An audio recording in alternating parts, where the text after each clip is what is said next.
Okay, now let's get into some highly recommended recommendations for Robin E. Now, I love me a good movie, a good TV show, a good song, a good piece of food, all of the above. This weekend, I had the opportunity to watch 72 Hours. Kevin Hart, Netflix. Listen, 10 out of 10. Look at this. Somebody come look at this. Look at this.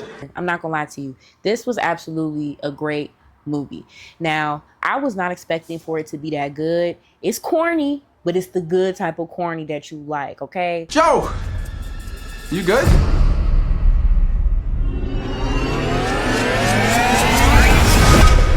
Who is Joe? Huh? I am Ricardo Montana. And you no fuck to me. Is this racist? Oh yeah, for sure. Okay. Joe! Nice PG-14 lighthearted comedy. Something that you could actually watch with the family, like teenagers, grandma, parents, all of that stuff. So basically just follows a unk who is trying to market a new alcoholic drink, and he's using some young people to do it, influencers, right? So he's trying to figure out a way to market it, be the social media guru, bring some life into it. Very on key point for the type of world that we're in right now. The cast was great. I love the fact that we got to see some SNL, young, up-and-coming people on there. It's time for us to see some new faces. I'm tired of seeing the same faces. Y'all niggas not funny. I'm just saying. But Kevin Hart, you were actually very funny in this movie. This is probably the funniest I've seen you in a while. I'm not gonna lie. We were trying to call you, man. Enough. Dial the fucking number.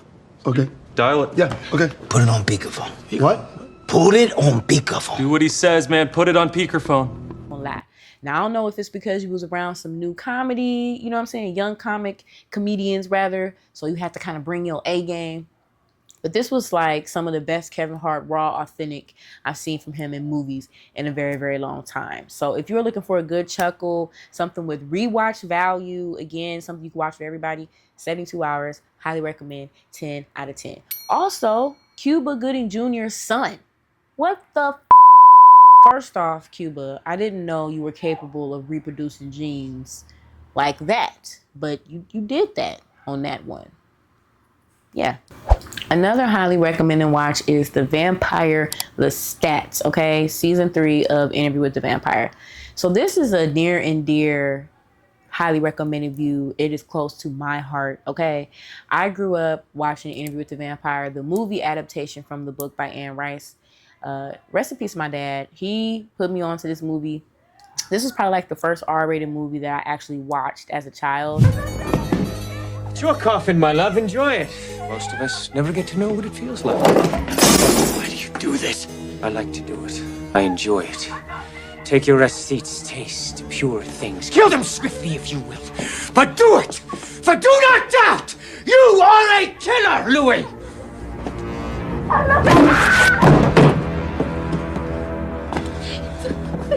What's that, man? It's a coffin. Oh. Well, so it is. You must be dead. I'm not dead, am I? No, you're not dead. Not yet. You finish this, you finish this now! You finish it. Save me from him. Save me! You let me go. I can't die like this. I need a priest. My friend is a priest. Brad Pitt, Tom Cruise, Kirsten Dunst, Antonio Banderas, all in that film adaptation, telling the story of Lestat and Louis. So years later, we get the TV series adaptation, right, that comes on AMC, which I wasn't a super fan of, I'm not gonna lie. However, I did like the people that were playing the actors. Now we have a new season here with Lestat, the vampire, where we get to see more of his story and where we're introduced to Akasha, who is actually Queen of the Damned, the movie that had Highlyyy in it, and that was the character that she played. So as you can see here, every so often throughout history, we get to see a repeat, right? They get to remaking stuff and they try to tie it together to revamp it and make it brand new. But here we are. Lestat the Vampire, they found a modern way to make it cool. He's doing his vlogging thing. He's this big rock star. It's really, really dope. So if you're into vampires, mystical types of shit and just kind of sarcastic storytelling, then I would highly recommend that you see it. Okay, now, last but not least, we got to get into some highly recommended listens. One list in particular that I'm always going to check when I want to know what I got to add to my playlist is Obama's Summer Song playlist. Isn't it so beautiful how Obama is still our president? Like, we done had people in office now. We got somebody else in there, whatever, doing that. But President Barack Obama, it just... He releases it every year. He's been doing this since he's been in office, where he gives a rundown of what he is bumping in rotation. So this year, he had some nice additions to the list, okay? It's 46 songs, so no, I'm not going to go through all 46. I just want to do a few honorable mentions on this list here. So we got Motion Party, Boss Man, D-Lo, White Flag, Ben Staples, Ain't Nobody, Shaka Khan, I'm Losing You, The Temptations, Ran to Atlanta, Drake, and Goddamn Future. Iceman coming. I love Obama because he a real nigga. You know what I'm saying? Like, he professional and he gonna be in his professional bag, but he's a real nigga. On the Iceman album, there were a lot of songs I actually did not care for. Ran to Atlanta, top 3, period, top 3. Running back again and again and again and again and again and again. And it just awakens the nigga in you. So I knew that this list was made by Obama because he put that on there. They say twin. Know what I'm saying? If you want to go see the full list, okay, you can go check it out on his page. I have a little blurb right here as well. Or you can just Google it anywhere. You can definitely see the full list. I live in the ghetto, y'all, so please excuse my sirens. It's a lot happening. It's summertime. So also, when we're talking about things to add to your summer playlist, Tory Lanez has dropped a new album, Made You Think I Was Gone. But so this album, recorded while he is currently incarcerated, dropped July 17th. And this is a double album split with rap and R&B. It's 23 songs. I think that it is like an 8-10 type of thing. I personally do like Tory Lanez. Don't fight me. Please don't fight me. I like a lot of his old music. I just like the fact that he knows how to sample songs and make them his own. When I call him and Drake like sample kings because they know how to flip a sample and really smack it on its ass. And this album was definitely that. Tory is great for taking some samples, remixing some beats, adding a new hook, giving it a flair, or he'll remix an original hook and kind of add some new spice to it. But this album also, I think, is just therapy at the end of the day. There's a lot of anger, there's a lot of frustration, there's a lot of self-confidence, self-reassurance that you're feeling throughout the album. And there's some heartbreak in there. Like, damn, Tory, your bitch left you. She left you while you was locked up. I felt that. You can feel the energy, you can feel the sadness throughout the project. But I love the consistency. I cannot hold you. You know what I'm saying? It's niggas that say they want to rap and don't record anything, don't even write nothing. Every day they get up and they just go live their lives and they don't put any effort into music. He's currently in jail. He's fighting for his life, right? He got stabbed up, all types of shit. He went on ahead and dropped him a double album. I can't be mad at that. I cannot hate on that. Take a moment and listen to it for yourself. Come back to this video, let me know what you think. Like I said, it's an 8 out of 10. I don't like everything on there, but there's like a good 6 to 7 songs that I fuck with. And I feel like that kind of took it over the edge for 8 over 10. I don't know what the future holds for Tory Lanez with music, but he ain't gonna stop. So we gotta admire the hustle. Okay, now let's get into this trending conversation. So I was scrolling on Twitter and I came across this story that was crazy. And I was like, is this fucking true? And it is. 19-year-old Janiyah Walker, who vanished at the age of 15 4 years ago in 2022, was recently found alive. Okay? This is crazy.